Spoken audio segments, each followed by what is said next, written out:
What's up, everybody? Welcome back to Mortal74. I am Mortal, and this is my part 2 video covering my favorite games from E3 2017. If you want to go back and check out my part 1 video, you should go ahead and do that because there were a lot of great games coming out, and showing up at E3 this year is a big year. So let's just jump right into it. The first game I want to cover in this video is an obvious one. It's Super Mario Odyssey. So, of course, we all knew it was coming to E3, and no one ever expects Mario to be bad.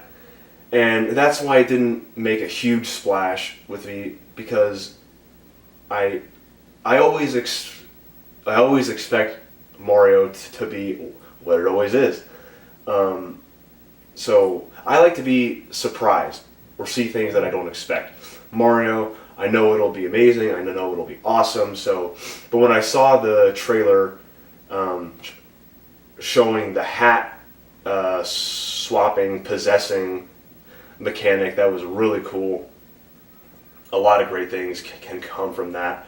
I'm really not sure how I feel about the whole New Donk City thing and the real human beings. It just, whenever I see it, it just gives me vibes of Sonic 06. And because I have that game, I played that game when it first came out, and it's terrible. And it just gives me bad feelings about that game and that experience. And I don't know why Nintendo would go that route of Sega and throw Mario into a real human world. It's weird. But anyway, the game looks awesome. It's going to be great. Metro Exodus.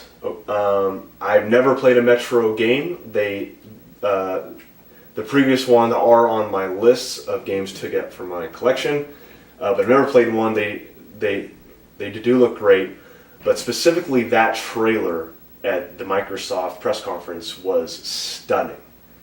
When they showed that game, and I just was asking myself, what is this game? What is this? Why do I not know what this franchise or game is? Because it looked that good, running on the Xbox One X now, previously Scorpio. So that game, just the graphical power, the visuals look so amazing that I really want to give that a shot, give it a chance, maybe get the previous games, play through those. But yeah, anyway, that game, the trailer really impressed me. So next, Marvel vs. Capcom Infinite. So we not surprised, we knew about this game before. It's not like super crazy, great, but I love the first and second game. Not really that thrilled about the third Marvel vs. Capcom, but I love the first and second one on the Dreamcast, and love the series and the idea. But the story trailer for this game looked really interesting, really cool. A merging of Ultron from the Marvel world and then Sigma from the Mega Man universe into one robotic, enemy. Really cool. And then the heroes having to free Thanos to help them against the Sigma Ultron fusion being. So that game looks cool. I'm going to keep that on my horizon, keep looking at it.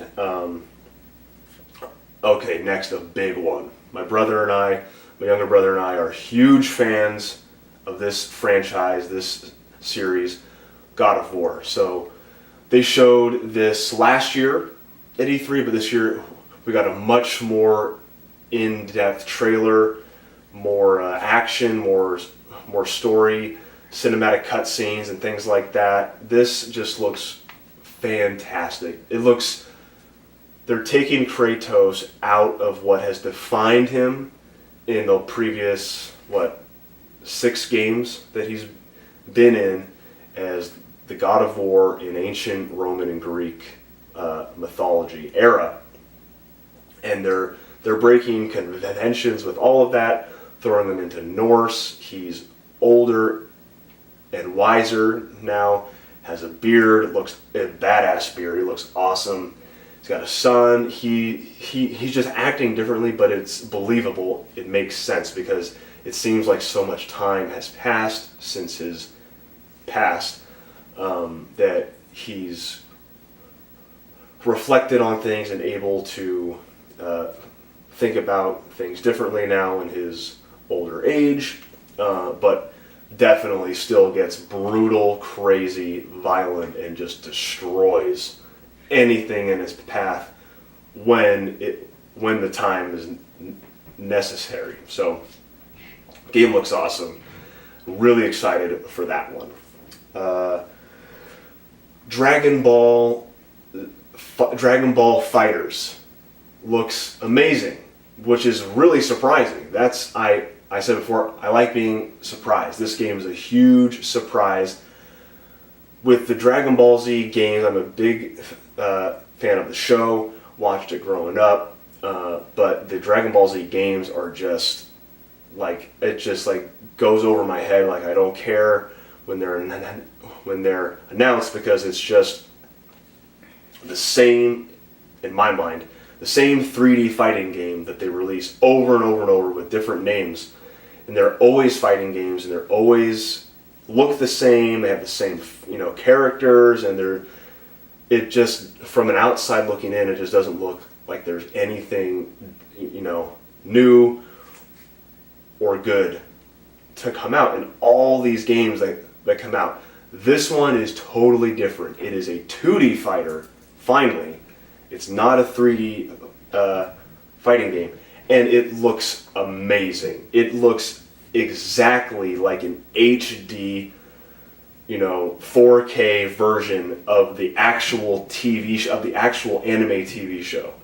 And the fighting looks insane, like the show is, and explosions and lasers and kamehamehas and all kinds of stuff going on 3 versus 3 fighting matches in a 2D setting. So that game looks awesome, and very surprised by that, and excited to see what comes, forth from that game. Another surprise for me was a game called The Crew 2.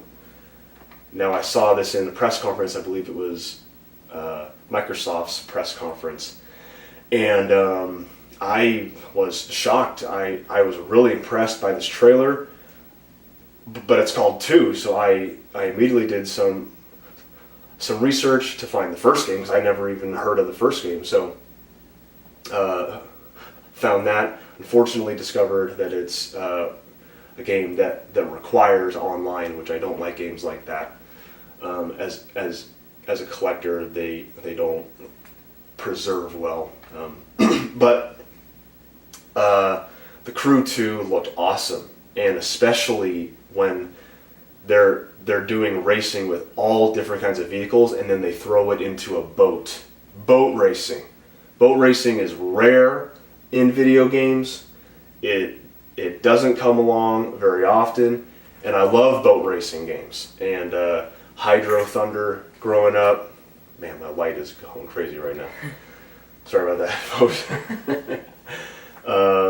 But yeah, Hydro Thunder, awesome game from the late 90s or 2000. And then Splashdown is an awesome pseudo racing. But anyway, The Crew 2 visuals look amazing. Racing looks awesome. With boats, awesome. Planes, awesome. Cars, awesome. All that stuff. Looks great. So we'll see. Another surprise, Metroid Samus Returns. So for the 3DS, it was kind of surprising to hear the 3DS getting more support with the Switch out, and the Switch being kind of a handheld console. So at first I wasn't sure if I kind of liked it. The visual style didn't sell me at first, but it kind of grew on me. I watched a lot of videos on it. It looks great. You can't help but wonder, though, if it's just Nintendo totally ripping off that group of fans that made a fan remake of Metroid 2 for the Game Boy, which this game is. And everybody loved that remake, that fan make that they spent years making. And then Nintendo gives them a cease and desist order, and they had to shut it down. And then, well, like a year later, they come out with their own remake of Metroid 2 for the Game Boy. So they totally ripped them off, I think. They saw that a lot of fans wanted, and there was a market for a remake of this game. So, but anyway, it's going to be good. Looks great. Classic 2D Metroidvania gameplay for Metroid. That's what we've all been wanting for years. It's going to be great. So, Monster Hunter World. I kind of go in and out of the Monster Hunter franchise. It's really intimidating. It is anyone who knows the series knows it's difficult to get to launch and get into that kind of game and that series. I already know it. I started on the Monster Hunter 1 for PlayStation 2, which I have for my collection way back when I started on the first game, but I've stayed away from them mostly because it transitioned mostly to online gameplay, which is not my favorite thing, but mostly because of how much time it takes to play this game. I've usually not had that much time in my life to dedicate hundreds of hours for monster battles and all this stuff and crafting and all that kind of stuff. So it's intimidating to get into that game and know that you're going to be spending, so much time on that one game.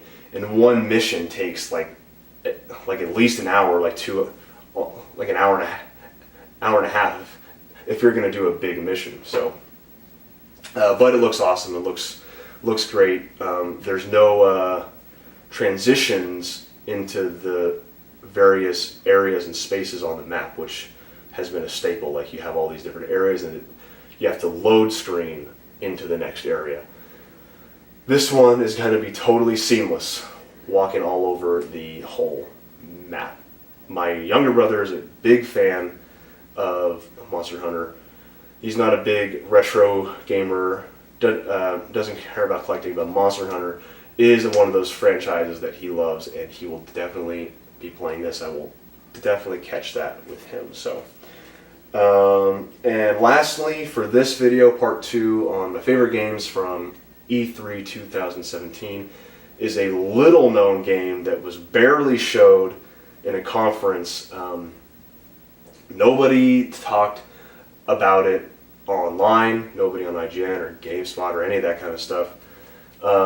Is from the Devolver Digital Conference, which, by the way, was a terrible, was a tasteless, stupid, shameful conference put on by that group. But they did show a game called Serious Sam's Bogus Detour.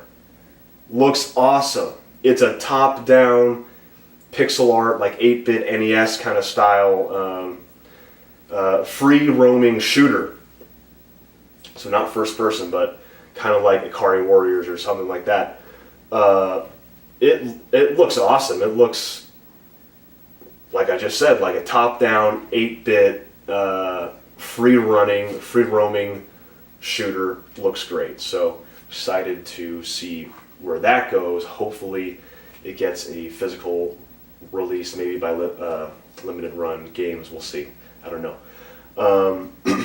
And that's pretty much all the games. If you watched my part 1 video and this one, those are all the games that I was most excited about and watched the most coverage of, or from E3. And that is what we have, and I'm excited to wait for these games and to get them and to play them and see how they all turn out. So thanks for watching. If you made it this far in the video, listening to what I think about the E3 games, please subscribe. It'll help grow my channel. I want to build a community here who are passionate about gaming, as I really don't have anyone in my real life who really cares about gaming as much as I do, or the history or collecting or any kind of that kind of stuff. So please join me, subscribe, and you guys have a good night and take care.